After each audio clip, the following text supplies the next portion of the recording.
सो आइए दोस्तों यूएनडीपी से रिलेटेड कुछ इंपॉर्टेंट फैक्ट्स को देखते हैं। सबसे पहले यूएनडीपी का फुल फॉर्म। तो दोस्तों यूएनडीपी का फुल फॉर्म होता है यूनाइटेड नेशंस डेवलपमेंट प्रोग्राम।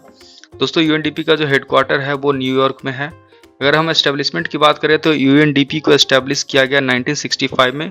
दोस्तों बेसिकली यूएनडीपी को दो इंडिपेंडेंट इंस्टीट्यूशंस को आपस में मर्ज करके बनाया गया है, जिसमें से पहला है United Nations Expanded Programme of Technical Assistance, जिसे 1949 में क्रिएट किया गया था, और दूसरा है यूनाइटेड नेशंस स्पेशल फंड, इसे 1958 में एस्टेब्लिश किया गया था और 1965 में इन दोनों को आपस में मर्ज करके यूएनडीपी को एस्टेब्लिश किया गया। तो दोस्तों आइए यूएनडीपी के मैंडेट्स को देखते हैं। तो बेसिकली ये चार हैं, जिसमें से पहला है टू एंड पॉवर्टी, दूसरा है बिल्ड डेमोक्रेटिक गवर्नेंस, तीसरा है रूल ऑफ लॉ और चौथा है इंक्लूसिव इंस्टीट्यूशंस। दोस्तों ये चार इंपॉर्टेंट मैंडेट्स हैं यूएनडीपी के। दोस्तों यूएनडीपी है वो 170 कंट्रीज में काम करती है इंक्लूडिंग इंडिया।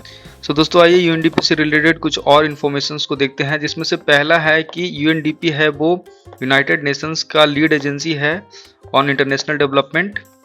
दूसरा है कि ये है जो लोगों के वेलफेयर के लिए काम करती है, लोगों के बेटर लाइफ के लिए काम करती है, कैसे लोगों का लाइफ अच्छा हो। अगला है वो जो यूएनडीपी है उसके जो 3 मेन एरियाज हैं, जिसमें से पहला है सस्टेनेबल डेवलपमेंट, दूसरा है democratic governance and peace building, और तीसरा है क्लाइमेट एंड डिजास्टर रेजिलियंस। तो दोस्तों ये यूएनडीपी से रिलेटेड कुछ इंपॉर्टेंट पॉइंट्स थे। आई होप आपको समझ में आया होगा।